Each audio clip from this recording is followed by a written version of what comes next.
किसी को कोई करंट अफेयर वाले सेशन में कोई डाउट? हाँ, क्वेश्चंस में। हाँ जी।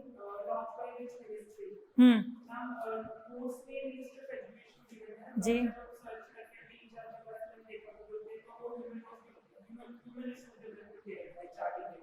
मिनिस्ट्री ऑफ एचआरडी का नाम चेंज होकर हो चुका है मिनिस्ट्री ऑफ एजुकेशन, इसीलिए मिनिस्ट्री ऑफ एजुकेशन रिसेंट है। जैसे हम लोगों ने देखा था मिनिस्ट्री ऑफ जल शक्ति का भी नाम चेंज हो चुका है, को बनाया गया है by the merger of 2 other ministries. तो वैसे मिनिस्ट्री का नाम चेंज होते रहते हैं, इसका भी चेंज हुआ था। आपको ध्यान रखना है, एक होती है मिनिस्ट्री और एक होता है उसकी नोडल एजेंसी। अगर मैं उन्नत भारत अभियान की बात करूँ तो मिनिस्ट्री है मिनिस्ट्री ऑफ एजुकेशन, और नोडल एजेंसी कौन सी है? जिसको इम्प्लीमेंट कर रही है एक्चुअल में, उसने तो लॉ बना दिए ना मिनिस्ट्री ऑफ एजुकेशन ने, तो इम्प्लीमेंट कौन कर रहा है एक्चुअल में? आईआईटी दिल्ली। तो पेपर में ध्यान रखना पूछा क्या गया है, मिनिस्ट्री पूछी गई है या फिर आपका नोडल एजेंसी पूछी गई है, what is the implementing agency. ऐसे क्वेश्चन होते हैं गलत आमतौर पे, क्योंकि हम ध्यान नहीं देते कि पूछा क्या गया एक्चुअली। पिछली बार बहुत क्वेश्चन ऐसे आए थे जो कि गलत हुए बच्चों के, जस्ट बिकॉज उन्होंने उस चीज पर ध्यान नहीं दिया कि पूछा क्या गया है। ठीक है, चलो और किसी को कोई डाउट? नॉर्मल क्वेश्चंस आप इनकी एक्सप्लेनेशन देख लो एक बार, सर ने करवाए भी हुए हैं आप लोगों को। अगर कोई डाउट होता है तो फिर हम बाद में सेशन ले लेंगे किसका, डाउट सेशन के तौर पे एक गूगल मीट रख लेंगे। बहुत पंचामृत, मलचा महल, ओके ओके, ठीक है, डाउट क्लियर हो गया, शाबाश।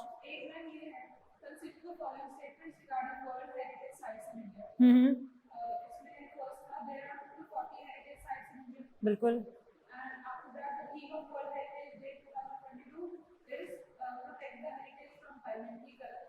ठीक है, ठीक है, हाँ। अच्छा, क्वेश्चन नंबर क्या है ये? क्वेश्चन नंबर 19 है, 93 है, ओके। इसका आंसर रहेगा आपका बी, 1 and 3 ओनली, है ना? सही कह रहे हो, ये सी है, ये सी है, 1 and 3 ओनली, क्योंकि वर्ल्ड हेरिटेज साइट टोटल हमारे इंडिया में 40 है। There are types of cultural heritage sites, natural heritage sites, mixed heritage sites. Cultural कितनी है टोटल 40 में से?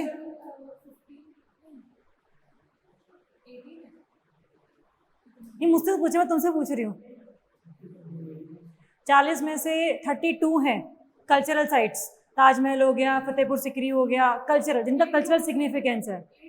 7 है आपकी नेचुरल साइट्स जिनका नेचुरल सिग्निफिकेंस है, और एक है आपकी मिक्स्ड साइट जिसमें नेचुरल प्लस कल्चरल दोनों ही कॉम्पोनेंट आते हैं, which is Kanchenjunga national park.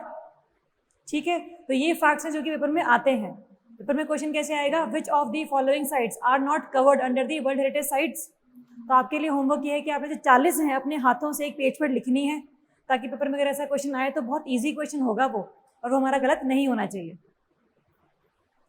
World heritage sites कितनी है इंडिया में वो पता होना चाहिए, इंडिया में रामसर साइट्स कितनी है वो पता होना चाहिए, इंडिया में नेशनल पार्क कितने हैं, इंडिया में टाइगर रिजर्व्स कितने हैं, इंडिया में बायोस्फीयर रिजर्व्स कितने हैं। ये हम करेंगे धीरे धीरे करके, मैक्सिमम होगा आपके एनवायरनमेंट वाले पोर्शन में, लेकिन करंट अफेयर में चीज़ें सारी कवर हो जाती है नॉर्मली, तो रिवीजन आपकी वहाँ पर हो जाएगी।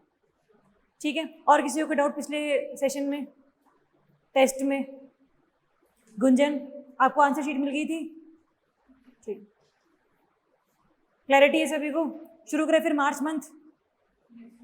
चलो आ जाओ फिर। फर्स्ट क्वेश्चन है आपका, consider the following statements regarding the intellectual property rights index, IPR। पहले तो मुझे ये बताओ कि what do you mean by IPR? मुझे पता था, आप लोग ट्रांसलेशन बताओगे मुझे। पेटेंट, एग्जांपल्स हो गए इसके। डिस्कवरी या इनोवेशन? 10 ईयर्स, बिल्कुल। इंटेलेक्चुअल प्रॉपर्टी राइट्स का बेसिकली मतलब होता है जहां पर किसी पर्सन ने अपना दिमाग लगाकर कोई चीज़ बनाई है, कोई भी चीज़। फॉर एग्जांपल आपने कोई ड्रग नहीं बना दी है, पैरासीटामोल नया सॉल्ट आपने बना दिया है, आपने कोई नया डिज़ाइन बना दिया है, जैसे टार्जन कार में कार का नया डिज़ाइन था टार्जन मूवी में, है ना, तो उसी के लिए उसको मारा भी गया था। अजय देवगन को। तो चाहे कार का डिज़ाइन हो जाए, चाहे आपने कोई बुक लिखी हो कि भी कॉपीराइट है, मेरी इस बुक को मेरे अलावा कोई पब्लिश नहीं करेगा। पब्लिश अगर करेगा तो पहले मुझे आपको रॉयल्टी देनी पड़ेगी। 10 साल के लिए मेरा कॉपीराइट है, उसको हम एक्सटेंड कर सकते हैं फॉर नेक्स्ट 10 ईयर्स और 20 ईयर्स। ठीक है, तो वो होते हैं आपके इंटेलेक्चुअल प्रॉपर्टी राइट्स, जिसमें पेटेंट आ गया फॉर द इनोवेशन, कॉपीराइट्स आएगा for the books, industrial design आ गए for the industrial design architecture, trademarks आ गए फॉर एनीथिंग। जैसे फॉर एग्जांपल आपने कोई अपना नाम ट्रेडमार्क ले लिया, जैसे शाहरुख खान ने SRK लिया था ना एज दी पेटेंट, कि SRK जो होगा वो शाहरुख खान होगा और कुछ नहीं होगा, वो कोई कंपनी SRK अपना नाम नहीं रखेगी। तो ये सब चीज़ें हैं जो कि आपसे पूछे बिना कोई भी यूज़ नहीं कर सकता। Those are the intellectual property rights. अब होता क्या है नॉर्मली कि जो आपके डेवलप्ड कंट्रीज़ हैं वहाँ पर रिसर्च डेवलपमेंट बहुत ज़्यादा होती है, बहुत ज़्यादा लोग इनोवेशन करते हैं, तो उनको ही रहता है कि हमने रिसर्च करी है तो पैसा भी हमें मिलना चाहिए। अगर आपने सेम कोई चीज़ बनाई है और उसका किसी और ने मिस यूज़ कर लिया है, कि ड्रग का फॉर्मूला था, किसी ने चुरा लिया, वो किसी और कंट्री की कंपनी ने चुरा लिया, आगे कुछ ना कुछ राइट्स तो होने चाहिए। तो वो जो राइट्स हैं वो होते हैं आपके इंटेलेक्चुअल प्रॉपर्टी राइट्स, कि मेरी कंपनी का सामान है, चाहे किसी भी कंट्री में मैं जाऊं, किसी भी कंपनी को मैं दूं, मेरे से बिना पूछे कोई भी चीज़ इसके रिगार्डिंग नहीं की जाएगी। तो डेवलप्ड कंट्रीज जो होती हैं मेनली यहाँ पर उनका रैंक थोड़ा सा हाई होता है, क्योंकि they do major research. Developing वाले में वो लोग यूज़ करते हैं देयर रिसर्च। डेवलपिंग वालों को होता है कि कहीं ना किसी ने रिसर्च कर दी, बस फॉर्मूला पता लग जाए हमें और हम लोग उसको अपने हिसाब से फिर थोड़ा सा बना लेंगे और अपनी रिसर्च के जो पैसे वो बचा लेंगे। इसीलिए mainly developed countries are higher in the IPR, developing countries are lower in the IPR because of all these reasons. ठीक है, तो इसके रिगार्डिंग इंडेक्स छापता है US, जो बताता है कि पूरे वर्ल्ड में कौन सी कंट्री के पास बढ़िया तरीके के IPRs लॉज एग्जिस्ट करते हैं। अगर मान लो किसी कंपनी ने किसी और कंपनी का राइट चुरा भी लिया तो क्या लॉज हैं उसके लिए, वो किस कोर्ट में जाएगा, कितने दिन में उसका निपटारा किया जाएगा, है ना। तो ये सब चीज़ है, उसके लिए ये इंडेक्स है। पढ़ो पहला statement, India is rank 43rd out of 55 countries. Rank अभी आप लोगों ने नहीं याद करने शुरू किए हैं, बट अगर हम थोड़ा सा देखें, अगर मैंने यहाँ पर 4 लिखा होता, 4 आउट ऑफ 55 कंट्रीज, वो तो बिल्कुल नहीं होता, क्योंकि आपको हल्का सा आइडिया है डेवलप्ड कंट्रीज थोड़ा सा ऊपर स्थान पर रहेंगी, तो ये नीचे है, ये आपको श्योर है कि इतना हो सकता है।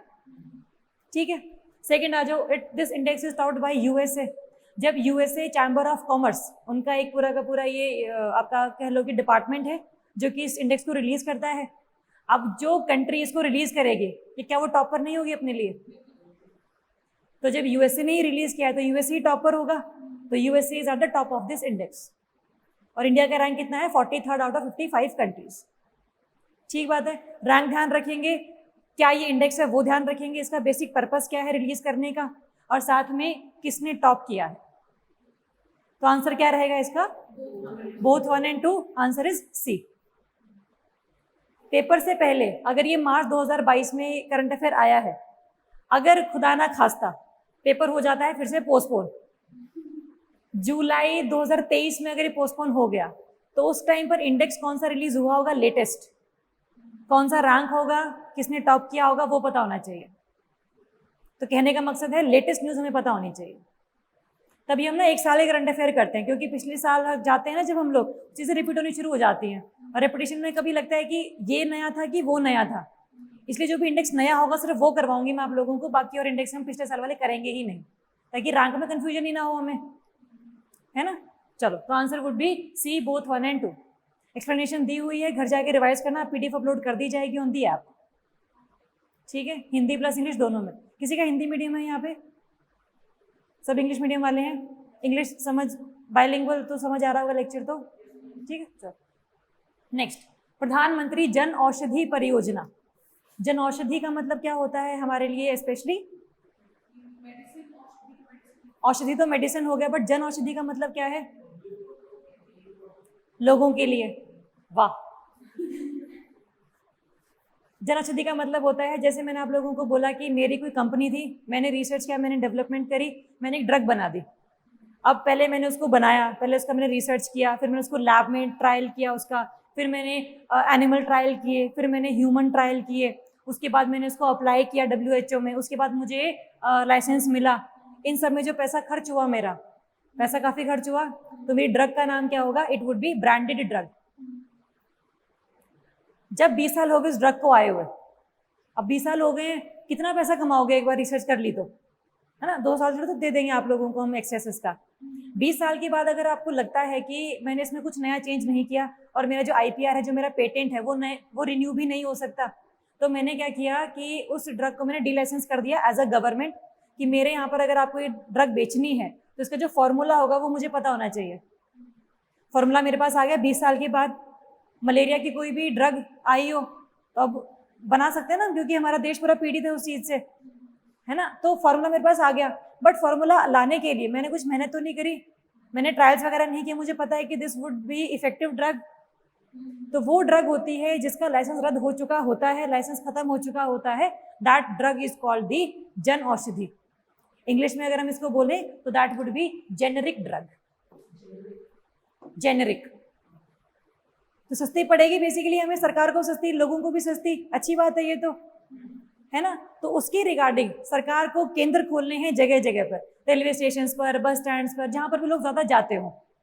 तो उसके लिए बेसिकली सारा का सारा आपका परियोजना चलाई गई है कि जेनरिक ड्रग्स की जो एक्सेसिबिलिटी है वो रहे लोगों को बहुत ही फिजिबल, दूर ना जाना पड़े उन्हें, पैसे ना खर्च करने पड़े, सरकार उनकी हेल्प करे एक तरीके से। ठीक है, ऑप्शन देखो पहला, bureau of pharma PSUs of India is the implementing agency for the scheme. अब देखो ये जो स्कीम है, जन औषधि है, मेडिसिन है, किस मिनिस्ट्री के अंडर इसको आना चाहिए? नॉर्मली हेल्थ मिनिस्ट्री के अंडर आना चाहिए, बट नहीं है। और किसके अंडर रहेगी ये? देखो ड्रग का फॉर्मूला है, कुछ केमिकल्स यूज हुए होंगे इसमें, तो that would be ministry of chemical and fertilisers.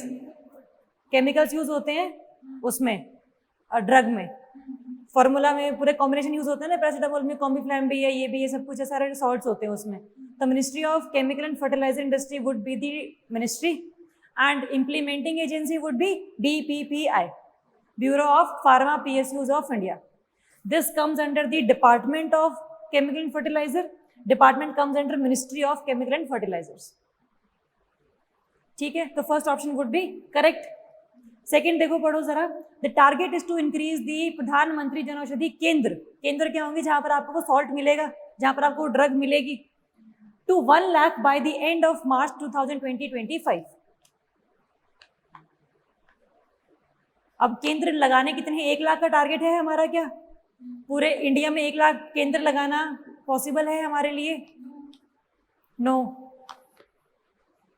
ज्यादा टारगेट है, कम टारगेट है कि 10 लाख लगा देंगे? कम है 1 लाख। दिल्ली में लग जाएंगे इतने, तो बीमारी इतने हैं हम लोग, बट टारगेट हमारा है 10,500। 10,500 एक्स्ट्रा लगाने, जितने अभी लग चुके हैं वो तो लग चुके हैं, एक्स्ट्रा हमें और लगाने हैं 2025 तक। तो statement 1 is correct, statement 2 is incorrect. HPSC का अगर पेपर आप दे रहे हो तो आप HPSC के दिमाग से खेलो।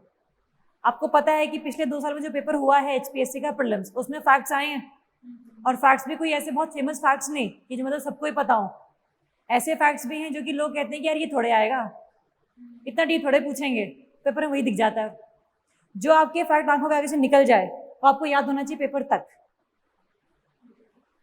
क्योंकि रट्टा मारना पड़ेगा, कंसेप्ट समझने पड़ेंगे, लेकिन कंसेप्ट के साथ जो एक फैक्ट है वो आपको पता जरूर होना चाहिए, क्योंकि प्रीलिम्स आपका उससे क्लियर होगा, कंसेप्ट से आपका मेंस क्लियर होगा, तो तैयारी हमारी इकट्ठी चलेगी। ये कंसेप्ट पता लग गया आप सभी को जन औषधि परियोजना का? ठीक बात है, तो आंसर क्या रहेगा इसका? पूछा क्या है देखो, इनकरेक्ट। तो बहुत ध्यान से करेक्ट है या इनकरेक्ट है पता करके जाना, अदरवाइज पेपर से बाहर आकर अपने आप को कोसोगे, अपने आप को माफ नहीं कर पाओगे कि एक क्वेश्चन मेरा मतलब, एक क्वेश्चन मतलब 1.25 नेगेटिव मार्किंग भी तो हुई है, और यहाँ तो खेल 1-1 सेकंड का है, 1-1 पॉइंट का है। ठीक है, तो ऐसी ऐसी गलतियां हम नहीं करेंगे।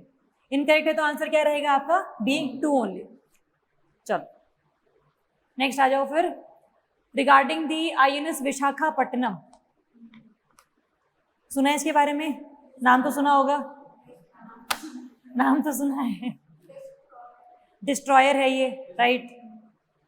ठीक है, देखो INS बेसिकली क्या होते हैं? Indian naval ship, Indian naval submarine, Indian naval stations, ये सब होते हैं।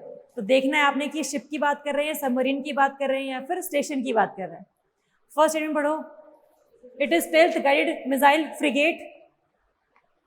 फ्रिगेट होता है कोई चीज, सुना है इसके बारे में? देखो जो बड़ी बड़ी शिप्स होती है उनके टाइप्स होते हैं। जैसे टाइप्स क्या हो जाएंगे आपका, एक हो जाएगा डिस्ट्रॉयर, एक हो जाएगा फ्रिगेट, एक है कॉर्वेट और एक है आपका क्रूजर। ये मैंने लिखे हैं फ्रॉम टॉप टू डाउन, जहां पर इनकी जो साइज है, इनकी जो एफिशिएंसी है वो डिक्रीज हो रही है। फर्स्ट है आपका क्रूजर। क्रूजर क्या है, बहुत बड़ी बड़ी शिप्स हैं जो कि बहुत बड़े ओशंस में हम लोग यूज करते हैं। जैसे पैसिफिक ओशन में कोई युद्ध छिड़ गया, रशिया को जाना है, हम तो नहीं जाएंगे बीच में, हम तो आज तक नहीं गए किसी भी युद्ध के बीच में। एक बार गए थे हम लोग श्रीलंका में, और उसके बाद हम लोग ने सबक सीख लिया था कि हम नहीं जा रहे हमसे। ना ही फिर हम इराक में गए, ना ही फिर हम अफगानिस्तान में गए, हम लोगों ने अपना सबक सीख लिया था। ठीक है, तो क्रूजर होते हैं जो कि बहुत बड़े बड़े सीज में आपको लेकर जाते हैं, जहां पर जिसमें आप सबमरीन आप जहां से उसको टॉर्पेडो लॉन्च कर लो, मिसाइल लॉन्च कर लो, कुछ भी कर लो।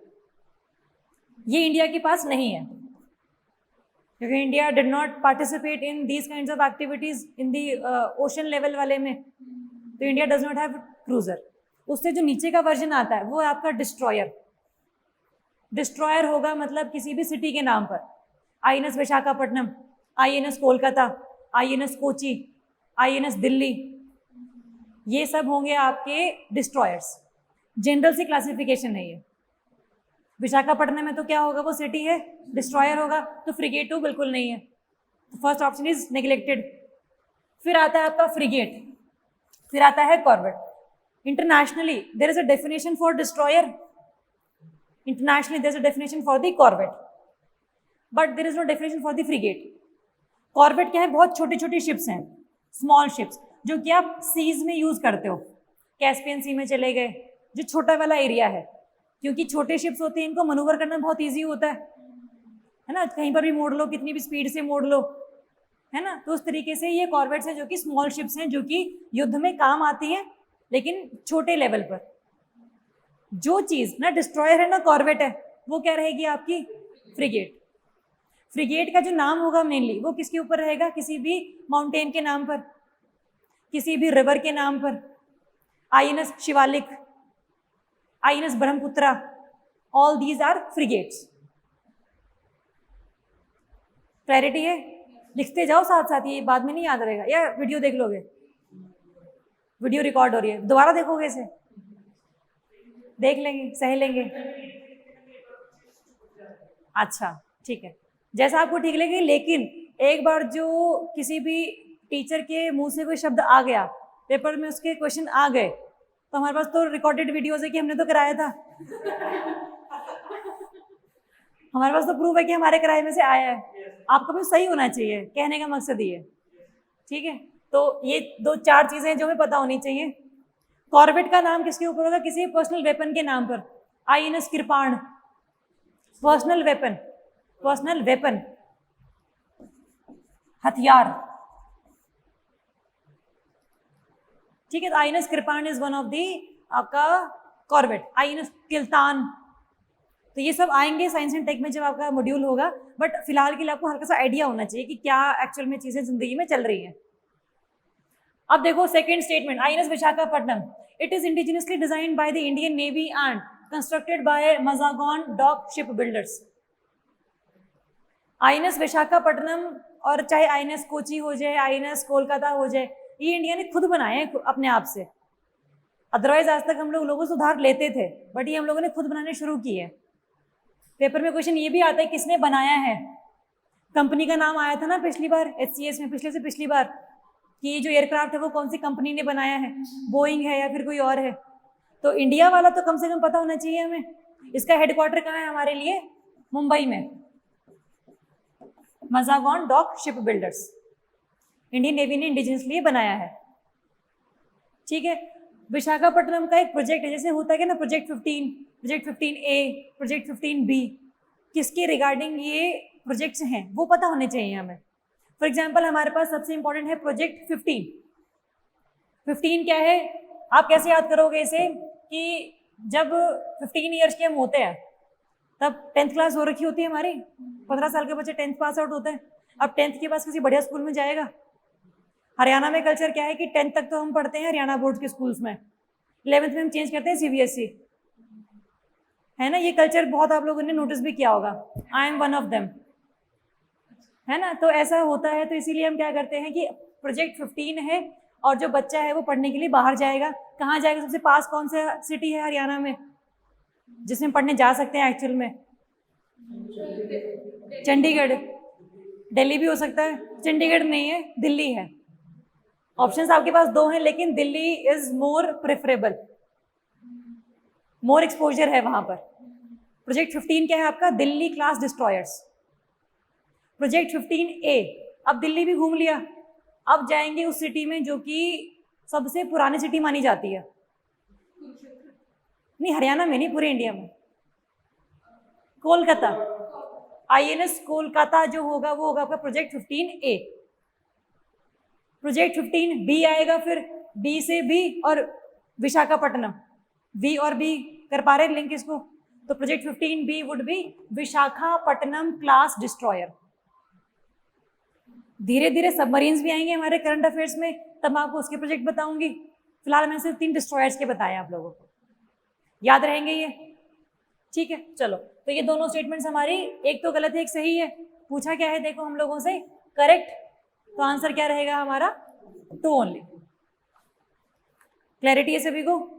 चलो नेक्स्ट आओ जरा। Where will be India's first conservation reserve for the, क्या है? Dugong established. डुगोंग एक gulf of Mannar, okay. Dugong होती क्या है देखी किसी ने? सी एनिमल है, सील जैसा होता है, मछली है भाई। सील जैसा होता है, it is known as sea cow. Sea cow कहना जाना जाती है क्योंकि गाय वेजिटेरियन है ना। तो वैसे ही ये जो आपका डुगोंग है मैमल है बेसिकली, है ना। मैमल है ये। तो ये क्या करता है? सिर्फ और सिर्फ जो सी ग्रास है हमारे यहाँ पर समुद्रों में उसको खाता है ये। तो ये हर्बीवोरस है, इसीलिए नोन एज सी काउ।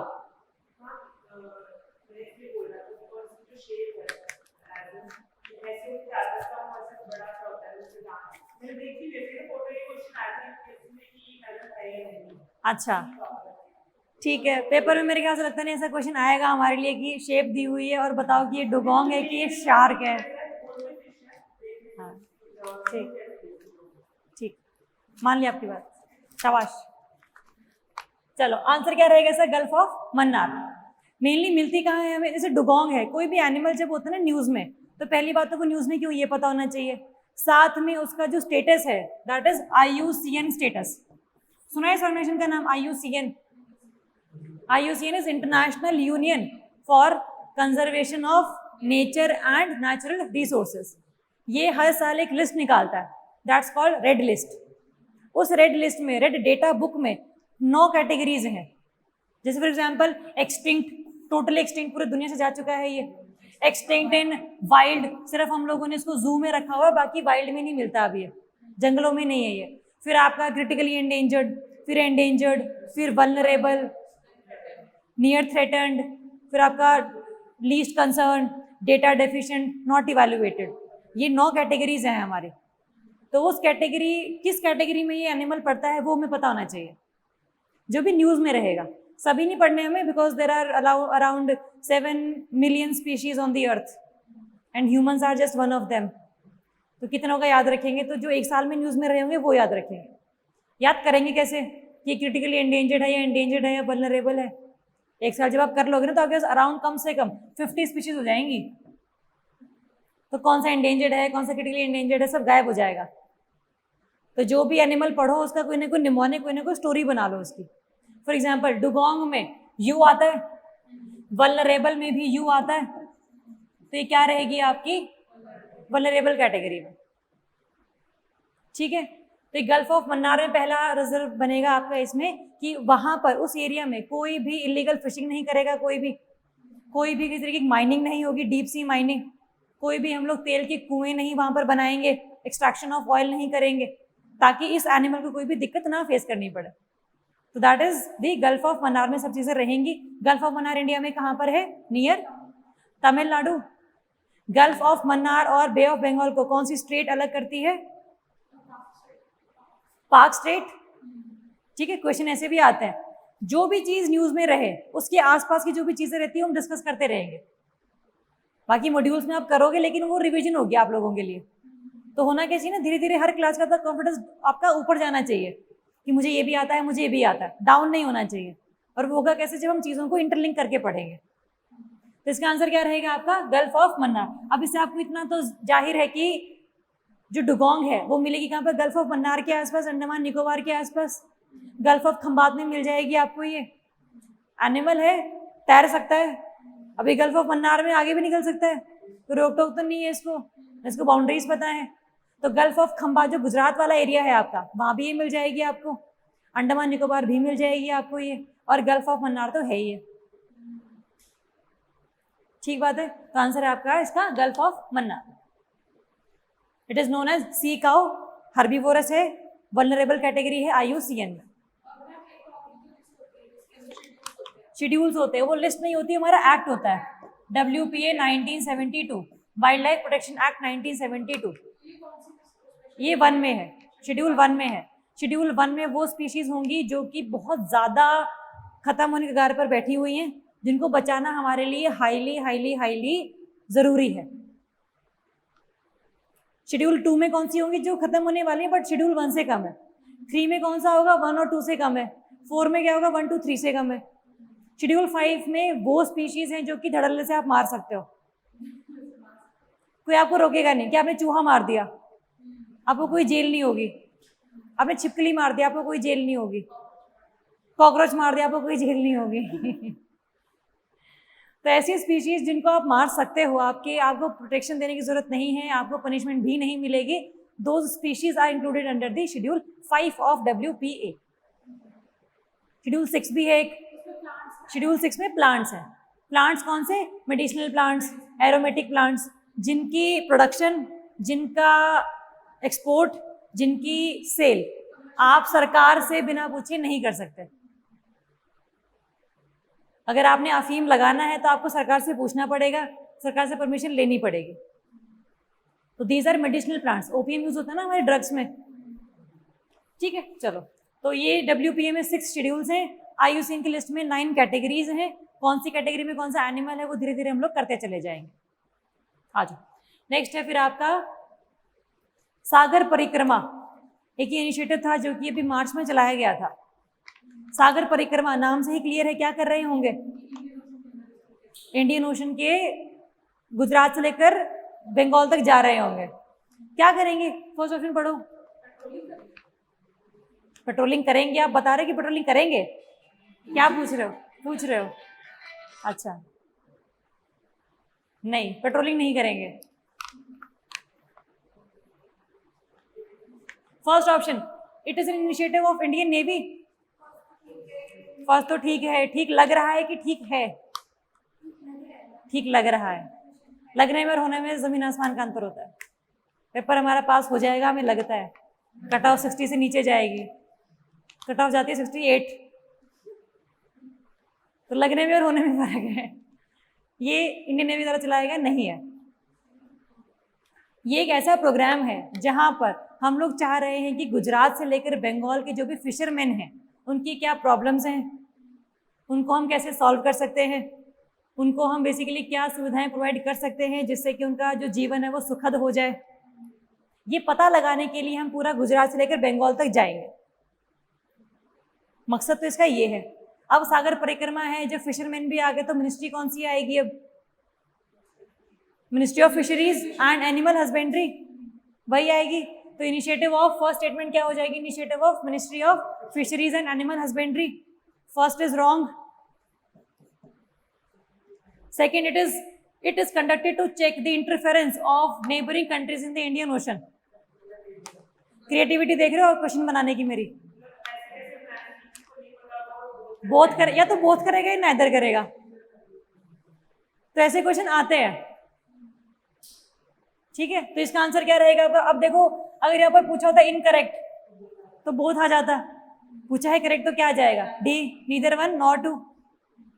तो मकसद पता है हमें सागर परिक्रमा का, और हमें मिनिस्ट्री पता है, ये पता होना चाहिए था हमें। आ जाओ, तो आंसर रहेगा इसका D, neither one nor two. चलो next, world wildlife day, सुना है इसके बारे में? वर्ल्ड वाइल्ड लाइफ डे, देखो वाइल्ड लाइफ में क्या क्या आता है, आपके एनिमल्स आ जाते हैं, फ्लोरा एंड फोना, प्लांट्स भी आ गए, एनिमल्स भी आ गए। इसके लिए हमारे, जैसे आपने सुना होगा 1972 में एक ना वो हुई थी स्टॉकहोम कॉन्फ्रेंस, स्टॉकहोम कॉन्फ्रेंस हुई थी जिसमें सभी कंट्रीज ना आपस में इकट्ठी हुई थी। उन्होंने सोचा था कि यार हम जो कर रहे हैं ना धरती के साथ, ठीक नहीं कर रहे हैं, पोल्यूशन हम लोग कर रहे हैं, इंडस्ट्रीज हम लोग लगा रहे हैं, क्लाइमेट चेंज हमारा हो रहा है, ग्लोबल वार्मिंग हमारी हो रही है। इससे पहले एक बुक रिलीज हुई थी जिस बुक में बताया गया था कि अल्टीमेटली क्या चीज़ें हम हमारे साथ कर रहे हैं और अल्टीमेटली फ्यूचर क्या होने वाला है हमारा। तो उस बुक ने पूरी दुनिया की आंखें खोली, जितने भी लीडर्स थे हमारे पूरे वर्ल्ड में, वो लोग गए आपस में इकट्ठे हुए इस प्रॉब्लम का सोल्यूशन निकालने के लिए। कॉन्फ्रेंस की उन्होंने 72 में, स्टॉकहोम कॉन्फ्रेंस कि अपने अपने देशों में आपने क्या क्या करना है मैं बताता हूँ। आपने बायोडाइवर्सिटी को बचाना है, आपने ग्लोबल वार्मिंग को होने से बचाना है, आपने डेजर्टिफिकेशन बचानी है। अभी जो एरिया आपको हरा भरा दिख रहा है वो हरा भरा रहने दो उसे प्लीज, उसको डेजर्टिफाई मत बनाओ। होता है ना कि आप कहीं पर खेती कर रहे हो, 3-4 साल बाद आपको खेती करने लायक जमीन रहती ही नहीं है वो, क्योंकि आपने उसमें इतने पेस्टिसाइड डाले हैं, इतने फर्टिलाइजर डाले हैं कि जो सॉइल की कैपेसिटी है वो खत्म हो चुकी है, फर्टिलिटी खत्म हो चुकी है, the land has become now बंजर, डेजर्टिफाइड हो चुकी है वो। तो डेजर्टिफिकेशन से बचाओ अपने आप को, क्लाइमेट चेंज से बचाओ, बायोडाइवर्सिटी को बचाओ, चाहे प्लांट हो चाहे एनिमल हो। इन सब के बाद जब इकट्ठे हो गए, खाना पीना उन्होंने खाया, डिस्कशन वगैरह करी, वापस चले गए अपने अपने कंट्रीज में, आके सबने अपने लॉज बनाए। तभी इंडिया गवर्नमेंट ने 72 में ये WPA एक्ट लेकर आया, है ना। फिर एयर पोल्यूशन एक्ट आया, आपका वाटर पोल्यूशन 1974 में आया। तो ये कोई कोइंसिडेंस नहीं है कि लगातार ही सालों में हमारे एक्ट्स आ रहे हैं, इसके पीछे कोई रीजन था, तो रीजन हम लोगों को पता लग गया। ऐसे ही 1973 में एक कन्वेंशन हुई थी हमारी sites, CITES, convention for international trade in endangered species of flora and fauna. मतलब वो प्लांट्स, वो एनिमल्स जो कि अभी एंडेंजर्ड कैटेगरी में हैं, आपको उनका ट्रेड रोकना है। आप लेपर्ड का शिकार मत करो, आप बफेलो का शिकार मत करो, आप फिशेस को इलीगली मत कैप्चर करो, अदरवाइज होगा कि फिशेस चली जाएंगी, टाइगर्स चले जाएंगे। तो आपने ट्रेड रोकना है बेसिकली, क्योंकि होता क्या है ना कि आपके यहाँ पर चीज उगती है, डिमांड किसी और कंट्री में है, तो आपने ट्रेड को रोकना है, but that trade should be not illegal trade. Legal करते रहो, हमें कोई दिक्कत नहीं, बट इलीगल मत करो। इलीगल में क्या होता है ना कि बहुत ज्यादा हंटिंग पोचिंग होती है, उसको रोकना है हमें। तो ये जो कन्वेंशन है ये आई थी 1973 में, आफ्टर द स्टॉकहोम कॉन्फ्रेंस। इसको हम कहते भी क्या है, this is also known as Washington convention. Washington convention, इसमें क्या बोला गया कि मैं 3 अपेंडिक्स बना रहा हूँ। अपेंडिक्स 1 मतलब कैटेगरी 1, इसमें वो एनिमल्स होंगे जो कि बहुत ही ज्यादा थ्रेटेंड है, कि अगर अभी इनके लिए काम नहीं किया तो ये अगले 3 दिन में खत्म हो जाएंगे। इसीलिए हाईएस्ट प्रोटेक्शन वी नीड, इसीलिए हाईएस्ट इलीगल ट्रेड हमें इनको रोकना पड़ेगा। कैटेगरी 1 में वो एनिमल्स आ गए, कैटेगरी 2 में वो आए जो कि अभी मे बी थ्रेटेंड नहीं है विद एक्सटिंक्शन, बट अगर चलता रहा ऐसे ही तो आज नहीं तो कल, कल नहीं तो परसों, परसों नहीं तो नरसों ये इंडेंजर्ड हो ही जाएंगे। इसलिए वो अपेंडिक्स 2 में आ गए, ताकि पता हो कि हमें करना क्या है, किसको पहले बचाना है, किसको बाद में बचाना है, प्रायोरिटी हम लोगों ने सेट कर दी। एक और है अपेंडिक्स 3, कैटेगरी 3। कैटेगरी 3 में वो थे जो कि एक एरिया में तो बहुत ज्यादा मिलते हैं। मान लो एक एक्स नाम की स्पीशी है, इंडिया में 100 है और चाइना में सिर्फ 2 रह गई हैं, तो किस कंट्री का हम लोग रेफरेंस लें? तो अगर किसी कंट्री के कहने पर हम लोग कोई एनिमल को इंट्रोड्यूस करते हैं कि मुझे इसकी प्रोटेक्शन चाहिए है, मेरे यहाँ से भी लीगल ट्रेड नहीं होगा, इंडिया के यहाँ से भी लीगल ट्रेड नहीं होगा, तो मेरे कहने पर आपने वो एनिमल को ऐड किया in the category 3, that would be your appendix 3। 1, 2, 3 अपने को क्लियर है? ठीक है। तो इसी तरीके से जब ये हम लोगों ने साइट साइन करी, जिस दिन हम लोगों ने साइन करी, तो हम लोग क्या मनाते हैं उस दिन? World wildlife day. 3 मार्च को ये कन्वेंशन साइन की गई थी, इंडिया ने भी इसे साइन किया था, India is also member party of this convention, और इंडिया भी ट्रेड को इलीगली होने से रोकता है। तो उस दिन हम मनाते हैं world wildlife day. Option देखो पहला, it is celebrated on 3rd of March every year. Yes, every year मनाएंगे, 2 साल में एक बार मनाएंगे, है ना? 2 साल में क्या एहसान थोड़े कर रहे हैं, हर साल मनाएंगे। तो फर्स्ट ऑप्शन इज करेक्ट। अब थीम पता होनी चाहिए। पेपर में क्वेश्चन मे भी ऐसे ना आए, पेपर में क्वेश्चन कैसे आएगा, what was the theme for the world wildlife day 2022? 4 दे रखे होंगे, हेरिटेज एंड क्लाइमेट दे रखा होगा, एक आपका ये थीम दे रखी होगी, एक पोल्यूशन वाली थीम दे रखी होगी।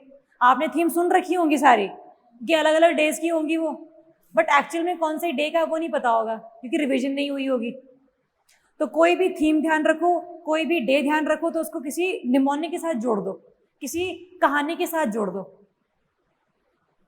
अब देखो थीम क्या है इसकी, रिकवरिंग की species for the ecosystem restoration, कि धरती को रिस्टोर करना है, वाइल्ड लाइफ को रिस्टोर करना है।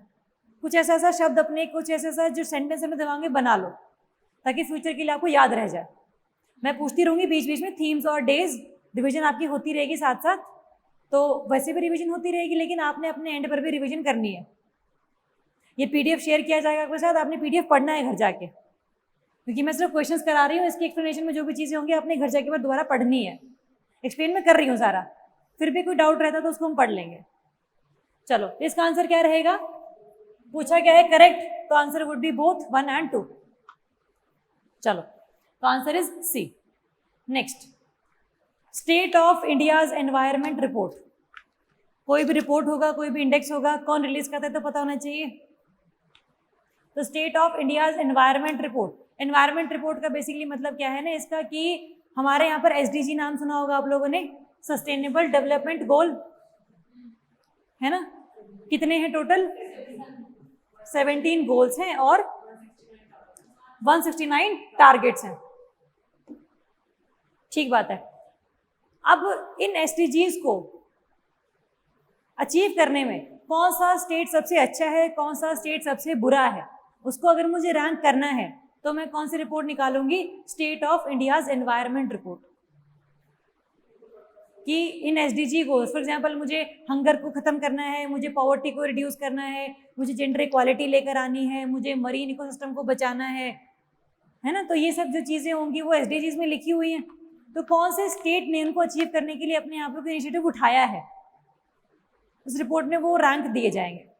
First option, it is release by NITI Aayog. Yes, yes, no. International institute for, national institute for transforming India. नहीं, ये तो फुल फॉर्म हो गई नीति की। मैं पूछ रही हूँ ये है या नहीं है, इसने रिपोर्ट रिलीज की है कि नहीं की है, पता नहीं या नहीं? नहीं करी है इसने रिपोर्ट रिलीज। तो किसने करी है? NEP, UNEP. इंडिया की में वो क्या करेगा, तो यूनाइटेड नेशंस का है, इंडिया क्या है उसके लिए? ये रिलीज करी है आपके सीएसई ने, centre for science and environment. Environment इसमें भी शब्द है, उसमें भी शब्द है, ध्यान रखेंगे, centre for science and environment. तो फर्स्ट ऑप्शन हो गया हमारा गलत। Top rank is secured by Kerala. नहीं भी पता हो तो मानना पड़ेगा, क्योंकि इसको हम नकार नहीं सकते, Kerala is kind of developed state, है ना? Third, Jharkhand and Bihar are the top, are at the bottom of the index. चाह कर भी इग्नोर नहीं कर सकते कि अगर ये नहीं तो फिर कौन होगा, हरियाणा तो होने से रहा। ये हम प्राउड मान के चल रहे हैं कि हरियाणा ना हो, ये हम दुआ भी कर रहे हैं, ठीक रैंक हो हमारा। नेगेटिव चीज डाल देते हैं, इस भ्रम में मत रहना, तुम्हारा पेट्रोटिज्म चेक करेंगे वहां पे, बोलो। चलो, आंसर क्या रहेगा फिर इसका, करेक्ट स्टेटमेंट 2 and 3, नॉट 1। तो आंसर है आपका बी, 2 and 3। किसने रिपोर्ट रिलीज करी है और क्या ये रिपोर्ट है एक्चुअल में, पता होना चाहिए। चलो next, Samarth initiative launched by which ministry? Skill development, entrepreneurship, MSME, women and child development या ministry of health and family welfare? Skill development, skill development. Kapil, Kapil Gupta, Kapil Saini, Jyoti first. तुम सारे गलत पे इतने हेलबेंट क्यों सारे के सारे? अबिलिटी से, बट अबिलिटी तो MSMEs की बढ़ाने के लिए भी हम बोल सकते हैं। समर्थ नहीं, विमेन वाली भी हो सकती है, ही होगा। अब 4 में 3 ऑप्शन तुम लोगों ने बता दिए, अब क्या करें, जहर खा लें? अब देखो पहले ना इनिशिएटिव है कि ये पता होना चाहिए, उससे आपको मिनिस्ट्री का आइडिया लगता है। समर्थ इनिशिएटिव क्या है? बेसिकली कि जितने भी विमेन हैं अपना प्रोडक्ट बनाती हैं, विमेन के पास कैपिटल थोड़ी सी कम है, पैसे कम है, क्योंकि प्रॉपर्टी राइट्स उनको मिले तो हुए हैं लीगली, बट एक्चुअल में प्रैक्टिकल लेवल पर नहीं है ना। तो उनको अपना बिजनेस शुरू करने से पहले बहुत चीज़ों का ध्यान रखना पड़ता है। पेट्रियार्की हो गया, पैसे हो गए, या फिर एक्सपोजर हो गया, लिंक्स हो गए, मार्केटिंग हो गया, वो सब बहुत ज़्यादा करना पड़ता है खुद से।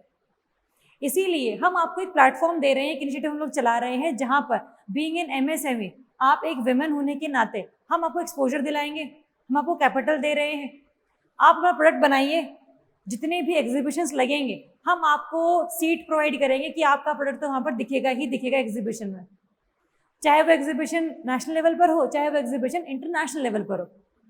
कोई भी बिजनेस मीट होगी आपको बुलाया जाएगा, 100 लोग अगर इंडिया को रिप्रेजेंट करेंगे तो 20 होंगे उसमें से विमेन। तो ये सब बेसिकली क्या है, विमेन की कैपेसिटी को बिल्ड करने के लिए, विमेन की जो एक पोटेंशियल है उसको और निखारने के लिए, ताकि वो भी अपने आप को प्रूव कर सकें एज कंपेयर टू मेन, तो अपने आप को समर्थ बना सकें वो। जैसे विमेन भी आ गया, स्किल भी आ गई, और MSMEs भी आ गए। आंसर क्या है लेकिन? आपको सबसे पास मिनिस्ट्री कौन सी लग रही है इसमें, कि फोकस क्या है इसका?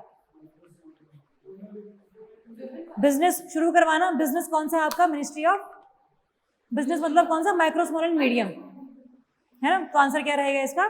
B, micro small and medium industries. तीनों चीजें हैं, बट ज्यादा अप्रोप्रिएट आंसर क्या है पता होना चाहिए। मकसद है हमारा विमेन के जो बिजनेसेस हैं उनको एक्सपैंड करना, माइक्रो को स्मॉल बनाना, स्मॉल को मीडियम, मीडियम से लार्ज एंटरप्राइजेस। चलो नेक्स्ट आ जाओ। बोल्ट्जमैन मेडल, सुना है इस प्राइज के बारे में? कंजर्वेशन एनवायरनमेंट के लिए मिलता है, मिलना चाहिए या मिलता है? मिलता है शायद। तुम्हारा नाम क्या था? शानू। पहला ऑप्शन पढ़ो जरा। It is given to an Indian for the first time. कुछ चीज ऐसी न्यूज में रहेगी तो करंट अफेयर बना है, नाम पहली बार सुना है। कोई बात नहीं, जिंदगी में बहुत चीजें पहली बार होती है। पेपर में नहीं होनी चाहिए पहली बार वो, कि पहली बार पता लगा बोल्ट्जमैन मेडल नाम की भी कोई चीज होती है, वो नहीं होना चाहिए। बट यस, ये न्यूज में इसीलिए था क्योंकि पहला इंडियन जिसको ये मेडल मिला था। अब उनका नाम क्या है? Usain Bolt.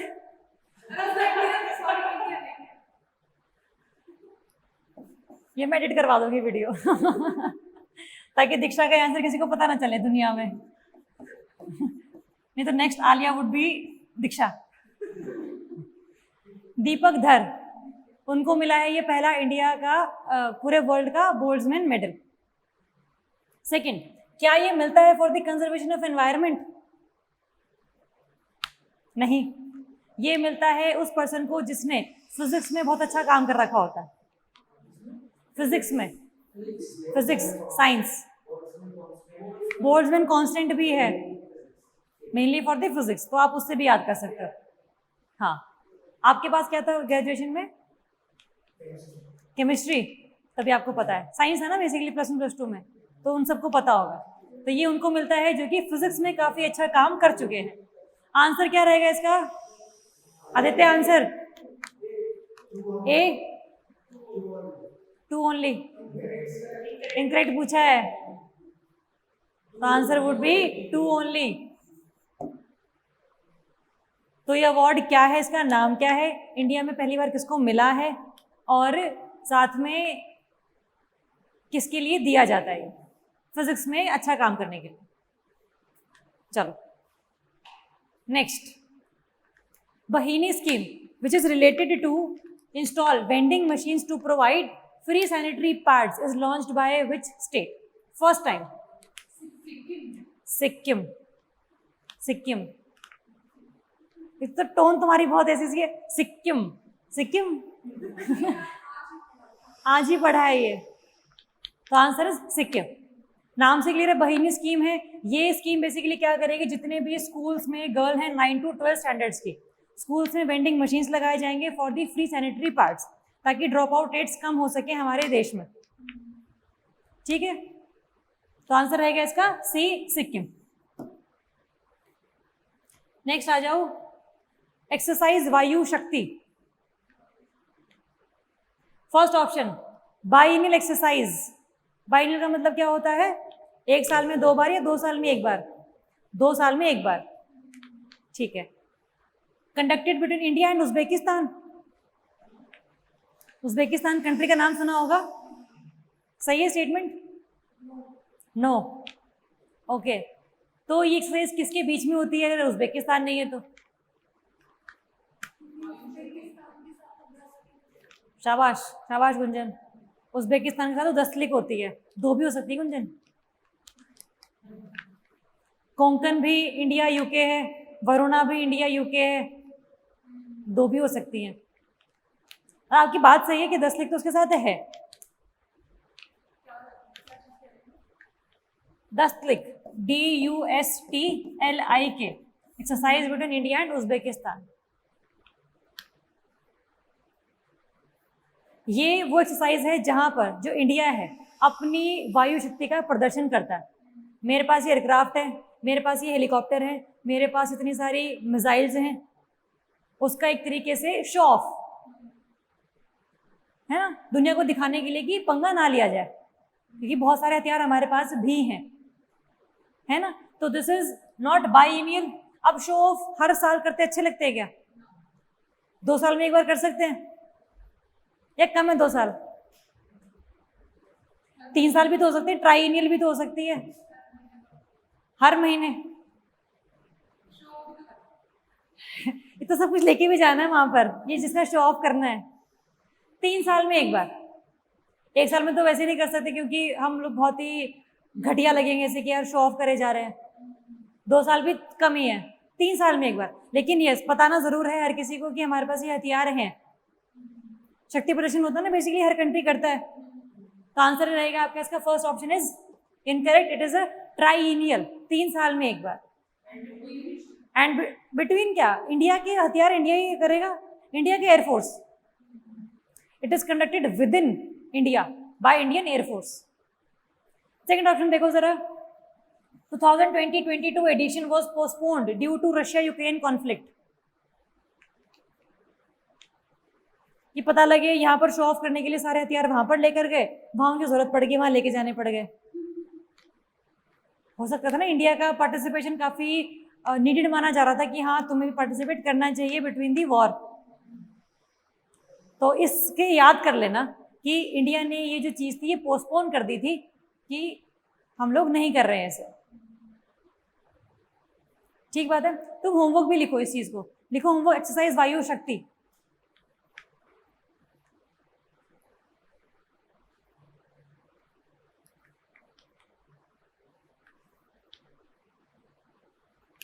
पोस्टपोन करी थी ना, अब क्या एक्चुअल में हो चुकी है अप्रैल वाले मंथ में या नहीं, ये पता करके आना आप लोगों ने, क्योंकि मार्च के करंट अफेयर्स है ये।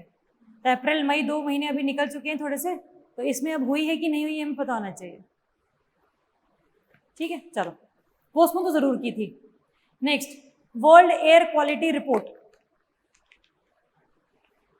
वर्ल्ड की एयर क्वालिटी रिपोर्ट है, कौन सी सिटी सबसे ज्यादा पोल्यूटेड है, कौन सी कंट्री सबसे ज्यादा पोल्यूटेड है, ये बताने के लिए एक इंडेक्स रिलीज किया जाएगा on the basis of PM 2.5 and PM 10।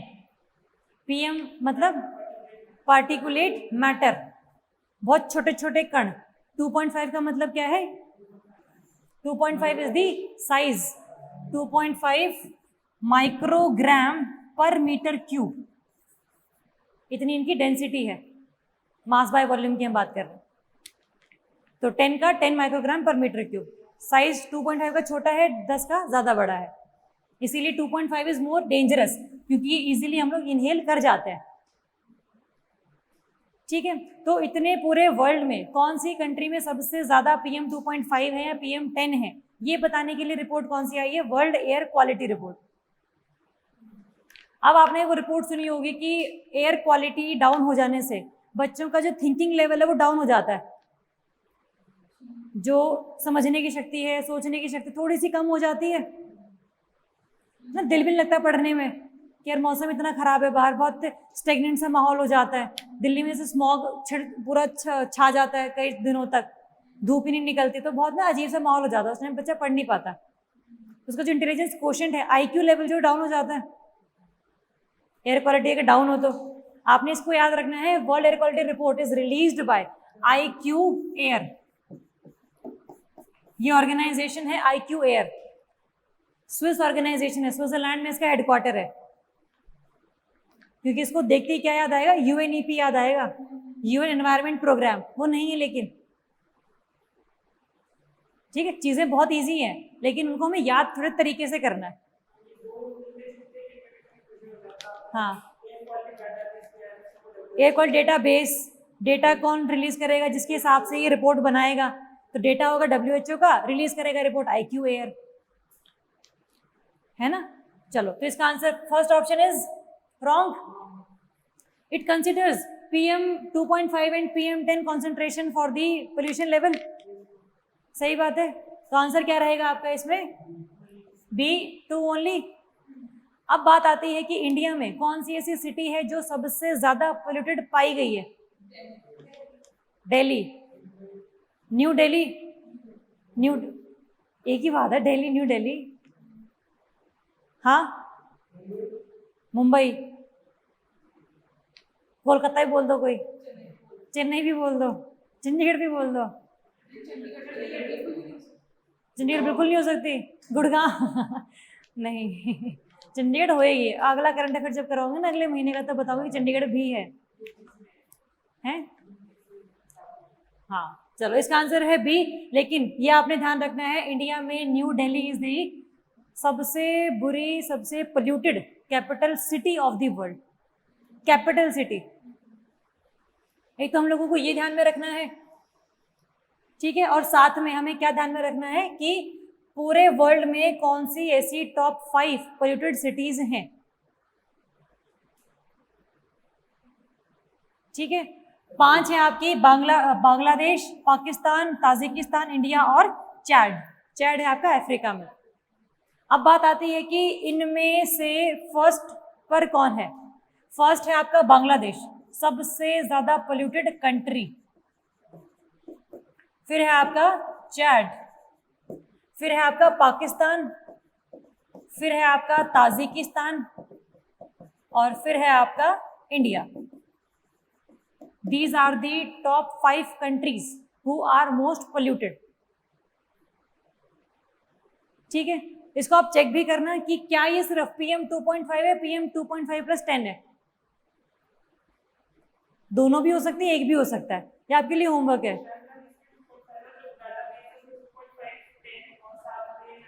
NO2 भी है, वो तो है ही है, हाँ वो है, बट इसमें भी चेक करना है एक बार, क्योंकि ना बहुत कंफ्यूजन रहती है इसमें भी। होना चाहिए सिर्फ PM 2.5 ही, बट फिर भी आई एम थोड़ा सा कंफ्यूज कि 10 भी होना चाहिए, बट अगर नहीं तो हम उसको याद कर लेंगे, बट पेपर में सही समझ के जाएंगे, सही इन्फॉर्मेशन हमारे पास होनी चाहिए। इसको कर लेंगे चेक हम लोग। ये 5 पोल्यूटेड कंट्रीज हैं पूरे वर्ल्ड में, ये 5 पोल्यूटेड कैपिटल सिटीज हैं पूरे वर्ल्ड में, न्यू दिल्ली है, फिर ढाका है, ढाका इज ऑफ बांग्लादेश। तो बस पहली 2 या 3 याद होनी चाहिए अपने को। ठीक है, चलें आगे, क्लैरिटी है सभी को? चलो, नेक्स्ट है 10 link exercise, India and Uzbekistan. Okay, अब क्वेश्चन ये है कि what is the capital of Uzbekistan? Uzbekistani capital, Dushanbe is for Tajikistan. Homework लिखो, capital cities for central Asian countries, capital for central Asian countries. Central Asian होती हैं आपकी Kazakhstan, Kyrgyzstan. मैं इसलिए दे रही हूँ क्योंकि न्यूज में था कजाकिस्तान की कैपिटल शिफ्ट हुई थी, उसका नाम चेंज हुआ था, तो वो भी न्यूज में था, तो पता होना चाहिए कि पहले क्या नाम था और बाद में क्या नाम हो गया कजाकिस्तान का, अदरवाइज इतनी इंपॉर्टेंट नहीं है ये। तो आंसर क्या है इसका? 10 lakh exercise between India and Uzbekistan. चलो, अब मतलब क्या होता है एक्सरसाइजेस का, क्या मकसद क्या है कि यार अगर मान लो कोई भी अटैक हो गया, किसी ने हम पर अटैक कर दिया, तो हम लोग किस तरीके से अपने आप को बचाएंगे, है ना। अगर डिजास्टर आ गई तो कैसे हम ड्रिल वगैरह करते हैं, ऐसे आपको स्कूल्स में सिखाई होगी ड्रिल कि भूकंप अगर आ जाए तो आपने कैसे अपनी क्लास से बाहर गेट तक जाना है ना। तो मॉक बैटल्स भी आप बोल सकते हो, टेररिज्म को रोकने के लिए, इंसर्जेंसी को रोकने के लिए, ड्रग ट्रैफिकिंग को रोकने के लिए क्या क्या हम लोगों को करना चाहिए इकट्ठे, उनकी तरीके से मॉक होता है ये प्रैक्टिस। ठीक बात है। चलो, तो आंसर रहेगा इसका India and Uzbekistan. Next, world meteorological organisation WMO। There are total I think 19 specialised agency for UN, जिसमें आपका FAO आ जाता है, यूनिसेफ आ जाता है, WMO आ जाता है, ILO आ जाता है, ITU आ जाता है। Total 19 specialised agency for UN। इन सब की हेडक्वार्टर्स कहाँ हैं और ये कौन सी रिपोर्ट रिलीज करते हैं, धीरे धीरे करके हम लोग करते चले जाएंगे इन्हें। आज हम करें WMO। WMO में M क्या है? मीटियोरोलॉजिकल, मतलब कि मौसम के बारे में चीज़ें बतानी। तो ये हम लोगों ने कहीं बनाया भी होगा कि हमें पता नहीं, जो साइक्लोन आ गया, आजकल को पता लग जाता है ना कि साइक्लोन आने वाला है, 4-5 दिन पहले ही पता लग जाता है कि बनना शुरू हो गया है ओशन में, इतना यहाँ तक पहुँच गया है, अब यहाँ पर हिट करेगा, फिर यहाँ पर जाएगा, कितनी स्पीड है उसकी, सब पता लग जाता है हमें। बारिश आने वाली पता लगता है 3-4 दिन पहले। कभी कभी गलत हो जाता है कि बारिश बताइए बहुत ही भयंकर और एक बूंद भी नहीं आती, वो एक्सेप्शनल केस है, बट जनरली 99% हमारे पास वो डेटा रहता है कि हम तैयार तो रहना कम से कम। तो वो सभी जो चीज़ें हैं ये हम लोगों को दी हैं WMO ने। इसी ने स्टैंडर्ड्स मेंटेन किए हैं कि आपने किस तरीके से अपने देश में ऑर्गेनाइजेशन चलानी है। इंडिया में कौन सा है? IMO, इंडियन मीटियोरोलॉजिकल ऑर्गेनाइजेशन, है ना। WMO का हेडक्वार्टर कहाँ पर है? फर्स्ट ऑप्शन देखो जरा, सही है गलत है? बहुत सारों का जिनेवा ही होता है और होना भी चाहिए इसका, बट ये गलत है। क्यों गुंजन?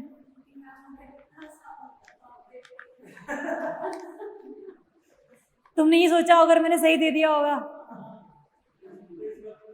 रिवर्स साइकोलॉजी, ये लोग सोचेंगे कि मैंने सही इतना इजी कैसे दे दिया। सही है ये गुंजन, इतना भी नहीं खेलना दिमाग के साथ, थोड़ा थोड़ा दिमाग चलाना है, ज्यादा नहीं चलाना, नहीं तो दिमाग आगे निकल जाएगा, तुम पीछे रह जाओगे। तो आंसर इसका पहला सही है। सेकंड देखो, जब ये बना था 23 मार्च को, क्या उस दिन हम लोग मनाते हैं WMO डे? मनाते ही होंगे, हैं? शहीद भगत सिंह का शहीदी दिवस मनाते हैं इस दिन हम लोग। ठीक बात है। कैसे याद करोगे WMO से?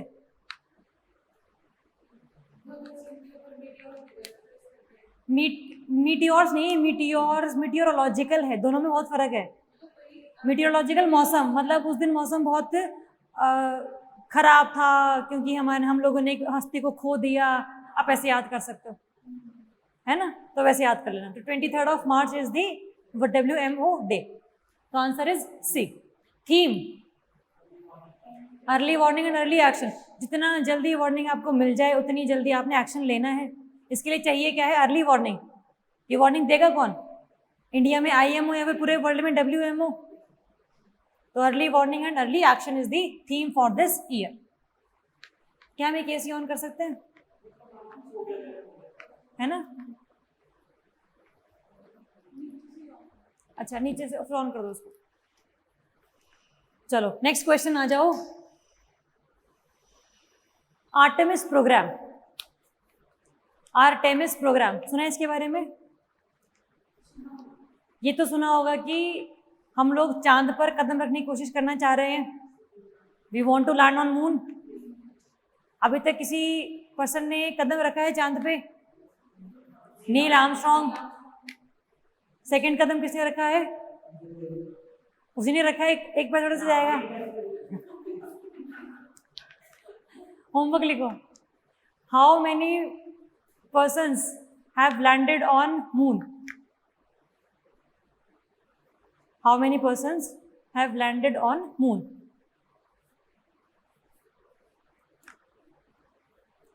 ये होमवर्क आप लोगों के लिए, कल पूछूंगी मैं। आ जाओ। First statement, it is the sole initiative of NASA. Artemis वही है।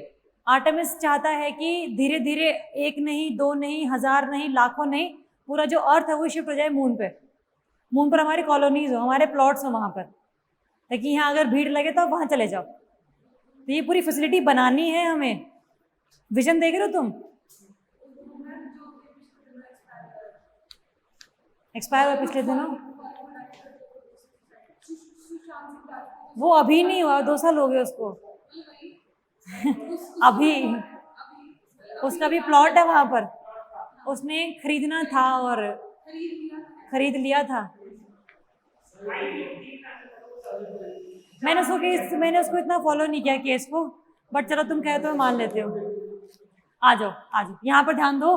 आर्टेमिस प्रोग्राम बेसिकली है कि हम लोगों को मून पर कदम रखना है और वहां पर हमें रहने के इंतजाम भी करने हैं। एकदम से तो नहीं हो पाएगा, धीरे धीरे होगा। उसके लिए आर्टेमिस 1 होगा, फिर आर्टेमिस 2 होगा, फिर आर्टेमिस 3 होगा। धरती से जाएंगे पहले, मून के चारों तरफ चक्कर काटेंगे और फिर लैंड कर जाएंगे। तो धरती से जाने वाला आर्टेमिस 1, मून के अराउंड घूमने वाला आर्टेमिस 2, घूमकर लैंड करने वाला Artemis 3। These are the 3 phases of this program. ठीक बात है। होगा क्या नॉर्मली, जैसे ये आपका मून है, मून के अराउंड हम चक्कर काटेंगे। ये आपका अर्थ है। अर्थ से हम लोगों ने एक स्पेसक्राफ्ट लॉन्च किया। स्पेसक्राफ्ट लॉन्च किया, उसका नाम है ओरायन, ORION, स्पेसक्राफ्ट का नाम है। जिससे ये लॉन्च होगा that would B SLS, space launch system. हमारे यहाँ पर PSLV, GSLV है ना, वैसे ही इनका नासा वालों का SLS है, स्पेस लॉन्च सिस्टम, जिस पर बैठकर आपका ओरायन स्पेसक्राफ्ट जाएगा। यहाँ पर क्या होगा, एक तरीके से आपका लूनर गेटवे होगा। लूनर गेटवे, कि जहाँ पर एक तरीके का यहाँ पर फैसिलिटी बनाई जाएगी, जहाँ पर आपको इस पे उतार दिया जाएगा और यहाँ पर आप पूरा घूमो मून के अराउंड और फिर लास्ट में लैंड कर जाओ। ठीक बात है। तो आर्टेमिस 1 में क्या होगा, हम लोग लॉन्च करेंगे और ये इस पूरे के पूरे एयरक्राफ्ट, स्पेसक्राफ्ट को इससे अटैच करवा देंगे लूनर गेटवे से, और फिर जो पर्सन है वो यहाँ से यहाँ शिफ्ट कर जाएगा और मून के अराउंड वो घूमेगा। तो फर्स्ट में सिर्फ और सिर्फ स्पेसक्राफ्ट भेज रहे हैं, बंदे नहीं भेज रहे हैं, क्योंकि टेस्ट कर रहे हैं बेसिकली। सेकेंड वाले में हम लोग पर्सन्स भी भेजेंगे, it would be crude flight. 4-5 बंदे जाएंगे, आराम से घूमेंगे 7-8 दिन के लिए उसके आसपास, कि क्या हम सर्वाइव कर सकते हैं कि नहीं कर सकते हैं, और फिर लास्ट में वही पर्सन क्या होंगे, लैंड कर जाएंगे मून पर। That is the evolution of this mission. ये पूरा का पूरा विजन किसका है, नासा का। ठीक है। Second option, under this Artemis base camp on the surface and a gateway will be established in lunar orbit to aid exploration by robots and astronauts. अब जो चीजें हम लोग एस्ट्रॉइड्स, मीटियोरॉइड्स हम यहाँ से देख पाते हैं, उससे क्लियर देख पाएंगे जब हम मून के अराउंड चक्कर काट रहे होंगे। तो रिसर्च करना आसान रहेगा हमारे लिए। तो रिसर्च भी हम लोग कर सकते हैं वहाँ पर, एज अ लैब भी हम लोग उसको ऑपरेट कर सकते हैं। तो ये सब चीज़ें हमारे लिए फिजिबल रहेंगी। तो दैट वुड बी रियली, मतलब वेरी कूल, मतलब काफ़ी अच्छी चीज़ होगी कि अगर हम वहाँ पर ऐसी चीज़ें कर सकें। तो आर्टेमिस मिशन को आपको हल्का सा क्लैरिटी है, 1 2 3 क्या है, फेजेस क्या है, कैसे कैसे हम करेंगे। लूनर गेटवे क्या है, मून में एंटर करने का एक रास्ता, उसके ऑर्बिट में एंटर करने का एक रास्ता, और वहीं से हम लोग वहां पर लैंड भी कर रहे हैं। ठीक बात है। चलेंगे आगे। तो आंसर क्या रहेगा इसका, बोथ 1 and 2। चलो, तो answer would be B. B क्यों है इसका आंसर, पूछा क्या है हमसे, करेक्ट पूछा है ना। सोल इनिशिएटिव ऑफ नासा नहीं है, मतलब नासा का एक नाम है, इसमें आपका ईएसए भी पार्टिसिपेट करती है, कैनेडियन वाले भी हैं और जापान वाले भी हैं, तीनों और हैं। तो अगर आ जाए कि it is the initiative of NASA, NASA ने शुरू किया है, अदरवाइज सीएसए कनाडा वाला, ईएसए यूरोप वाला और जाक्सा जापान वाला, these are the collaborator for this mission. Vision NASA का है, बट इसके कंपोनेंट्स बनाने में बाकी और सब भी हेल्प कर रहे हैं इसको। तो आंसर रहेगा इसका बी। ठीक है, चलो नेक्स्ट है आपका, which of the foreign satellites are military satellites for India. Satellites आपको सभी को पता है, कुछ होती हैं कम्युनिकेशन वाली जो कि डेटा को ट्रांसफर करती हैं, कुछ होती हैं ऑब्जर्वेशन वाली जो अर्थ को ऑब्जर्व करती हैं, यहाँ पर इतना लैंड फॉरेस्ट था अभी, अगले साल कितना हो गया, अभी इतनी बड़ी लेक थी अभी इतनी छोटी क्यों हो गई, पानी वापरेट इतना ज़्यादा क्यों हो रहा है, ऑब्जर्व कर रहे हैं बेसिकली। एक होती है मिलिट्री कि स्पेशली बॉर्डर एरियाज पर घूमेगी वो और ये पता लगाएगी कि एक्चुअल में हमारे यहाँ पर कोई ट्रैफिकिंग तो नहीं हो रही, इलीगल कोई ट्रेसपासर तो नहीं आ रहा। तो मिलिट्री सैटेलाइट्स वो होती है जो specially for the military use हम लोग लॉन्च करते हैं। अभी तक इंडिया में नेवी और एयरफोर्स के पास मिलिट्री सैटेलाइट्स हैं, आर्मी के पास नहीं है। इसीलिए आर्मी को चीज सैटेलाइट कि पाकिस्तान बॉर्डर पर लगानी है, चाइना बॉर्डर पर लगानी है, म्यांमार बॉर्डर पर लगानी है, तो हमें चाहिए अपनी खुद की मिलिट्री सैटेलाइट। उस डिमांड को सरकार ने अभी मान लिया है कि आप चिंता मत करो, अगले 1 या 2 साल में आपके पास भी खुद की सैटेलाइट रहेगी। अभी कौन कौन सी है वो क्वेश्चन है। ऑप्शन है आपके पास Rukmini, angry bird, both of the above या नन ऑफ दी अबव।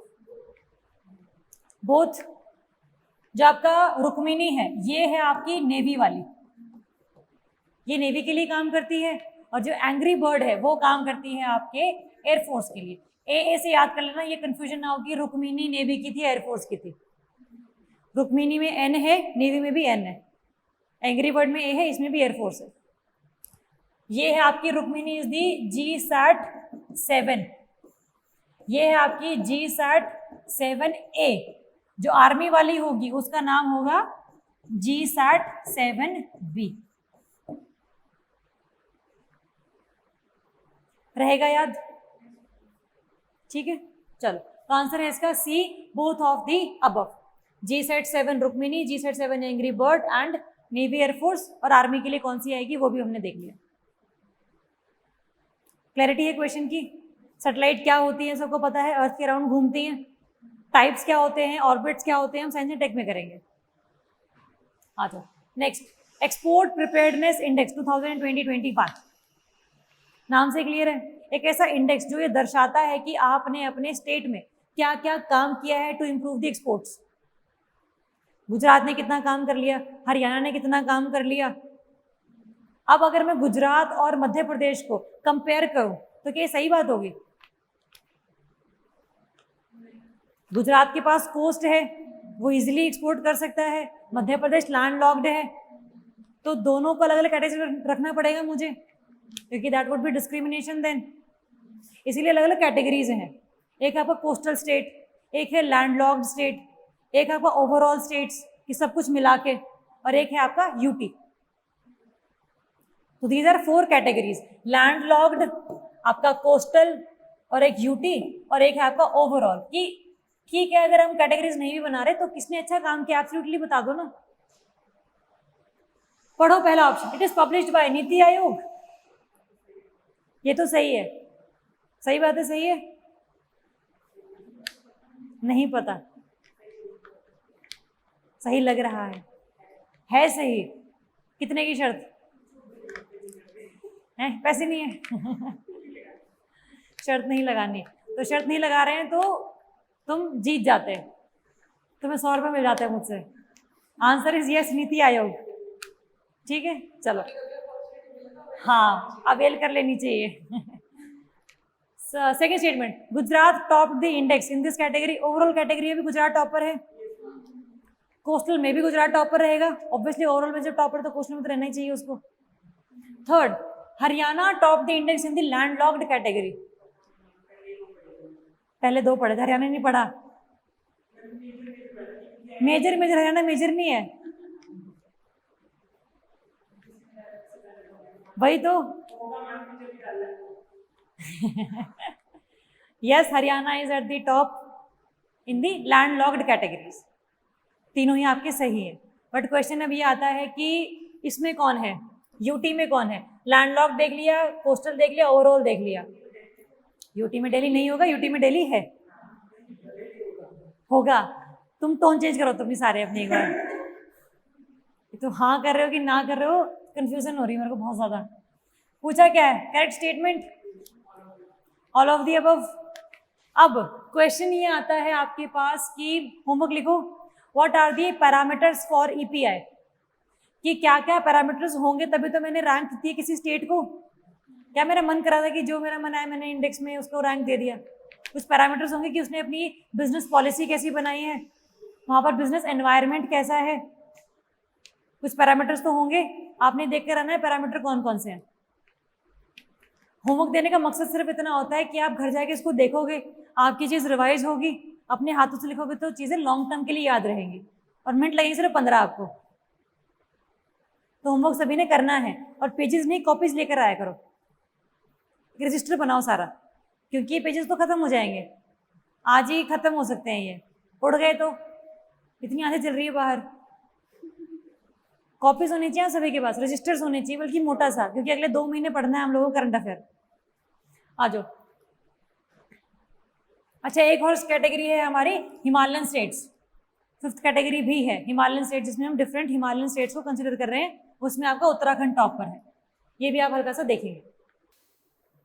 ठीक है, उत्तराखंड हो गया, हरियाणा हो गया, आपका गुजरात हो गया, और दिल्ली हो गया।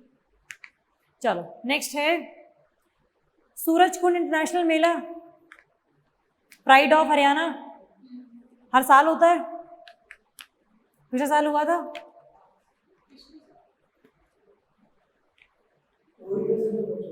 हाँ जी, कोविड की वजह से नहीं हुआ था, नहीं हुआ था, सही कह रहे हो।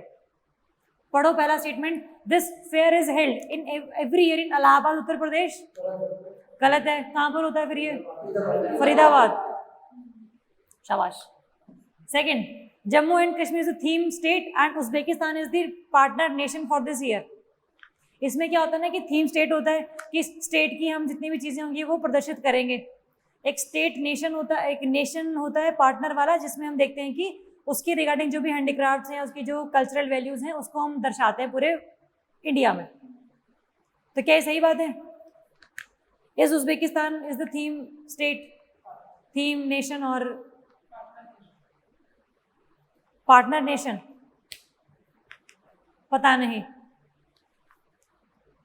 Yes, Jammu and Kashmir is the theme state and Uzbekistan is the theme partner nation. एक ही बात, ठीक बात है, क्लैरिटी है सभी को।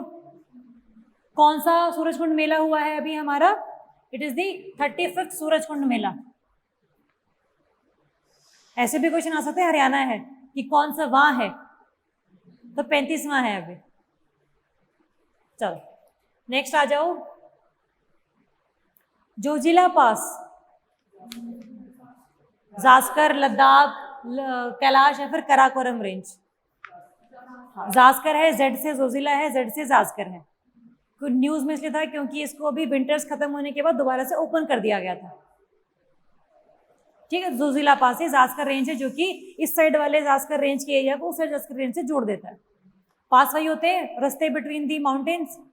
हम लोगों को पता है कि तो ज्योग्राफी में करेंगे वो आपका कराकोरम, जास्कर, लद्दाख और कैलाश, ये तीनों ही जो लिखे, चारों जो लिखे हैं ना मैंने, these are the part of trans Himalayas. Geography में हम करेंगे ट्रांस हिमालयाज क्या होते हैं, ग्रेटर हिमालयाज क्या है, मिडल हिमालयाज क्या है और लिटिल हिमालयाज क्या है। अभी के लिए आपको सिर्फ इतना पता होना चाहिए, ट्रांस हिमालयाज वो होते हैं जो कि हिमालय से बनने से पहले से ही एग्जिस्ट कर रहे थे। ठीक है, चलो नेक्स्ट आ जाओ फिर। Answer is B, Zanskar range. PACER scheme, consider the following statements regarding the PACER scheme. हाँ, फुल फॉर्म बताएंगे, पहले पूछेंगे फिर तो आंसर ही पता लग जाएगा। होता क्या है नॉर्मली कि न्यूज में इसलिए है क्योंकि इसको भी रिसेंटली एक्सटेंड कर दिया गया है फॉर द नेक्स्ट 5 ईयर्स। अभी 2021 तक थी ये, but now it will be to 2026। ठीक बात है। पेसर में जो सी है इसका मतलब है आपका क्रायोस्फीयर। एटमॉस्फेयर होता है, एस्थेनोस्फीयर होता है, एक क्रायोस्फीयर भी होता होगा। क्रायो का मतलब क्या होता है? बहुत लोअर टेम्परेचर, बहुत ही ठंडक। तो वो एरियाज पूरे वर्ल्ड में जहाँ की बहुत ठंडे हैं, for example Arctic, Antarctic, Himalaya का अपर चोटीज है ना, सियाचिन ग्लेशियर, टेम्परेट नहीं, पोलर रीजन्स। हाँ, अंटार्कटिका, आर्कटिक प्लस अंटार्कटिका और ट्रॉपिकल रीजन में होते हुए भी हमारे यहाँ पर क्रायोस्फीयर पाया जाता है, क्योंकि माउंटेन्स की चोटी पर पूरे साल बर्फ जमी रहती है। यस, ऑल्टीट्यूड भी हम काउंट करेंगे, लैटिट्यूड भी हम काउंट करेंगे। ठीक बात है, बिल्कुल बिल्कुल बिल्कुल। ऑल्टीट्यूड जैसे ऊपर जाते जाओगे वैसे टेम्परेचर कम होना शुरू हो जाएगा। लैटिट्यूड भी सेम ही है। अगर आपका उससे इक्वेटर से वहां जाओगे 90 डिग्री अंटार्कटिक है, 90 डिग्री आर्कटिक, टेम्परेचर कम होता चला जाएगा। तो altitude mimics the latitude sometimes, not always, there will be some exceptions, वो हम बाद में करेंगे। चलो, first scheme, first option, it is launch by ministry of earth sciences, ministry of temperature, ministry of climate change, environment, forest. हाँ जी, मीटेरियोलॉजिकल, वो कौन सी मिनिस्ट्री के अंडर आता है? वो तो ऑर्गेनाइजेशन हो गया ना, इंडियन वाला organisation comes under some ministry, and yes it comes under ministry of earth sciences, वो भी और ये भी। Second, the scheme is related to the study of climate of Indian Ocean region specially. Indian Ocean में कहाँ cryosphere है? Cryosphere है ही कहाँ उसमें? तो ये सब चीजें, या तो हिमालय की बात हो रही तो हम मान भी लेते हैं। ठीक है, तो आंसर क्या रहेगा आपका इसमें? A, it is under ministry of earth sciences, but yes implementing agency भी पता होनी चाहिए कि एक्चुअल में लेवल पर काम कौन कर रहा है। NCPOR, national centre for polar and ocean research. नाम से क्लियर है, पोलर एंड ओशन। पोलर मतलब क्रायोस्फीयर, पेसर स्कीम, पेसर की फुल फॉर्म भी लिखी हुई है, पोलर साइंस एंड क्रायोस्फीयर। इसको हम लोगों ने एक्सटेंड कर दिया है 2026 तक, इसीलिए ही न्यूज में था। रहेगी आज की। चलो नेक्स्ट आ जाओ फिर, अर्थ आर। किसने इसको मनाया है? World Wildlife Fund for Nature, UNEP, IPCC या फिर none of the above? IPCC।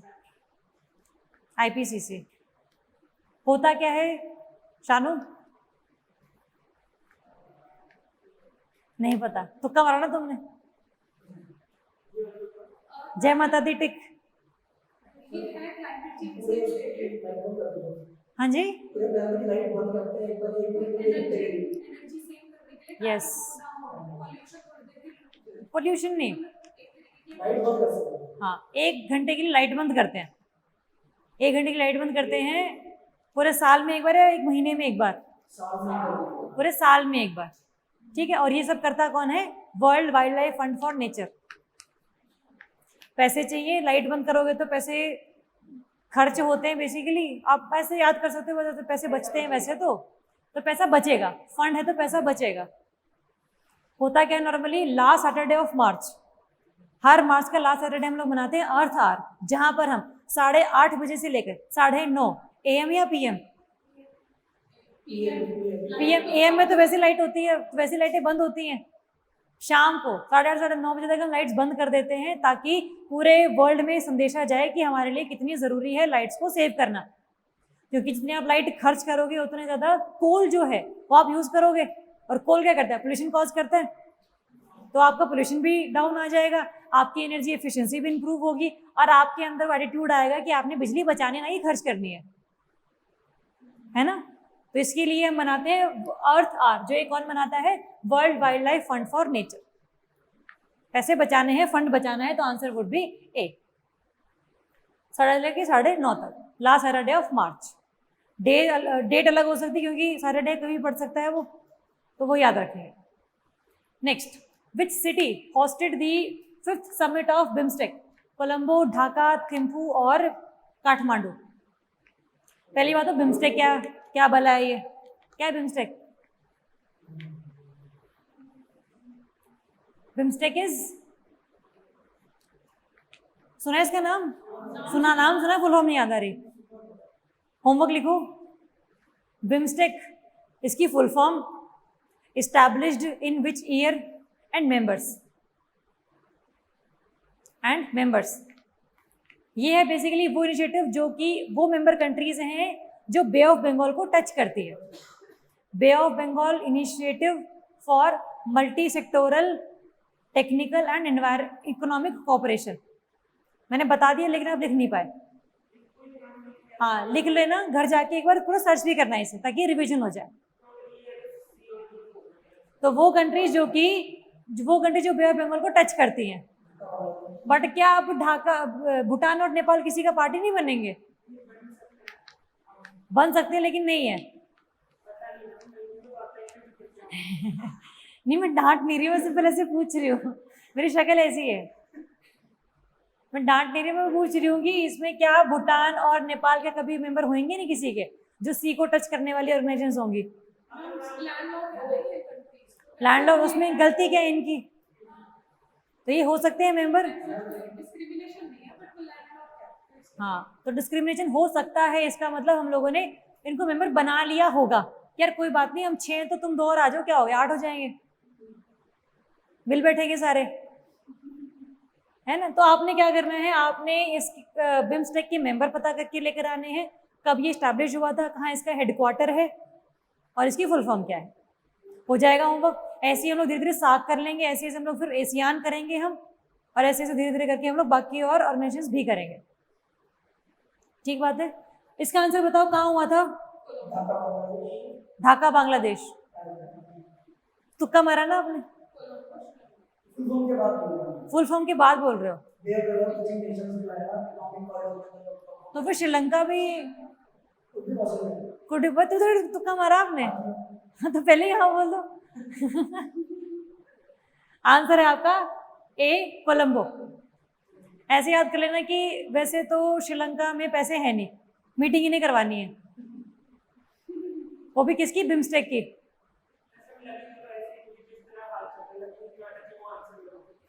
हाँ वही तो, कैसे भी याद करो लेकिन याद होना चाहिए। Colombo is the capital for Sri Lanka, या इसका नाम कोई और है? Capital of Sri Lanka Colombo. श्री जयवर्धनापुरे नहीं है? श्री जयवर्धनापुरे पहले थी या कोलंबो पहले थी और अब ये है? होमवर्क लिखो। Capital for Sri Lanka, capital for Sri Lanka. छोटी छोटी मगर मोटी बात है, पता होनी चाहिए, क्योंकि आपका लगता हुआ कंट्री है, इतना भी नहीं रखोगे उसका ध्यान। आज ये है फिर 5th समिट थी जिसने होस्ट करी थी। चलो नेक्स्ट है इंडियन ओशन नेवल सिंपोजियम। जैसे आपका बिम्स्टेक था बे ऑफ बंगाल को टच करने वाला, वैसे इंडियन ओशन नेवल सिंपोजियम है जो कि इंडियन ओशन को टच करती है कंट्रीज। अब हैं तो बहुत, याद करेंगे इसे? करेंगे नहीं करेंगे इसे याद? हम नहीं कर रहे क्योंकि बहुत कंट्रीज हैं, कितनी याद करेंगे ऐसे। बट आपको लोकेशन थोड़ी पता होनी चाहिए कि कम से कम श्रीलंका तो होगा इंडियन ओशन वाले का पार्ट, म्यांमार तो होगा, मालदीव, मॉरिशस, सेशल्स ये सब तो होंगे, यूएसए नहीं होगा। लोकेशन वाइज हल्का सा आप आइडिया लगा लेना। अब क्वेश्चन आता है, it is a voluntary premier forum for cooperation collaboration among the littoral states of Indian Ocean region. जब नाम ही इंडियन ओशन नेवल सिंपोजियम है तो इसका मतलब वही कंट्रीज मेंबर होंगी जो कि इसको टच कर रही होंगी, मिलती भी होंगी साल में 1-2 बार। Second statement, India is not the member of this forum. Indian ocean, नाम इंडिया है उसमें, तो हम क्यों नहीं होंगे, होना ही चाहिए। तो आंसर इज, पूछा क्या है, करेक्ट। तो आंसर क्या रहेगा आपका?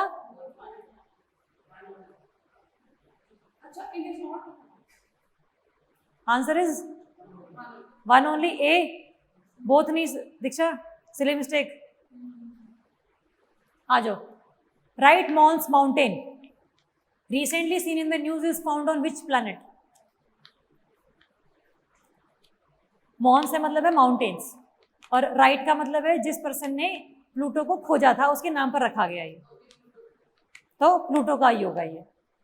तो मैंने बता दिया गलती से, अदरवाइज तो मुझे और थोड़े से आपको कंफ्यूज करना था। सैटर्न, नेपच्यून, प्लूटो और जुपिटर। प्लूटो वहाँ पर हल्का सा, जैसे धरती के अंदर तो मैग्मा है, काफ़ी गर्म है, ऐसे ही माना जा रहा है कि जो प्लूटो है ना उसकी जो सतह बनी है वो बनी है आपकी आईसी लावा से, मतलब उसमें चीज़ें ऐसे मेल्ट आउट होकर गई हैं, लेकिन वो आईसी लावा था, बहुत ठंडा लावा था। हाँ तो प्लैनेट तो है ही नहीं, वो प्लैनेट नहीं है।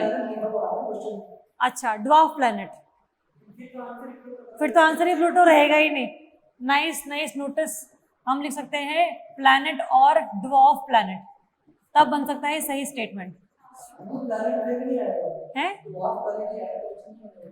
नहीं नहीं, ये तो प्लैनेट है ना, सैटर्न वगैरह तो प्लैनेट है ना। आधे कैन बी प्लैनेट और ड्वार्फ प्लैनेट। वेरी मतलब हाईली तीखी नजर है, शाबाश। तो आंसर क्या रहेगा इसका? प्लूटो। क्या है सबको पता लगे, हल्का सा माउंटेनियस फीचर्स हम लोगों को देखने को मिला है, जैसे हमारे पर वोल्केनिक माउंटेन्स बनते हैं हमारे यहाँ पर by the solidification of magma, वैसे ही वहाँ पर सॉलिडिफिकेशन ऑफ आईसी लावा से एक माउंटेन बना है जो कि रिसर्चर्स ने देखा है। ठीक है, तो आंसर रहेगा इसका प्लूटो। चलो नेक्स्ट आ जाओ। एक ये भी ध्यान रखना, New Horizon probe, specially to have the look for Pluto. New Horizons, Horizons का मतलब होता है कि नए दिशाएं हम लोग देख रहे हैं, प्लैनेट्स तो देखी है हम लोगों ने, हम और आगे भी जाना चाह रहे हैं। तो new horizon is specially for Pluto by NASA. Next question, Bamiyan Buddha's. Bamiyan Buddha's सुने आप लोगों ने? बुद्धाज की वो मूर्तियां जो कि तोड़ दी गई तालिबान के द्वारा, है ना। तो फर्स्ट ऑप्शन देखो, it is located in Afghanistan. Taliban है तो अफगानिस्तान रहेगा, option A is correct. UNESCO included the remains of Bamiyan Buddha's in the world heritage sites in 2003। बहुत फेमस है वैसे ये, तो इट इज करेक्ट, यूनेस्को के द्वारा इनको इंक्लूड किया गया है। न्यूज में इसलिए था क्योंकि तालिबान अभी कह रहा था, उनकी सरकार है ना अभी, वो कह रहे थे दोबारा रिस्टोर करेंगे इन्हें, तोड़े क्यों थे पहले फिर, है ना। तो पहले तोड़ दिए, दोबारा से रिस्टोर करेंगे। तो आंसर क्या रहेगा आपका इसमें? Correct answer C, both 1 and 2। Answer is C. ठीक है, यहाँ पर हमारे 25 MCQs खत्म होते हैं मार्च मंथ के, आगे 2-3 दिन और हम मार्च मंथ ही करेंगे। ठीक है, आपको इसमें कोई डाउट हो? होमवर्क सभी को पता लग गया? कल करके आएंगे, मैं पूछूंगी। ठीक है, चलो, तो कोई भी डाउट नहीं है तो थैंक यू सो मच।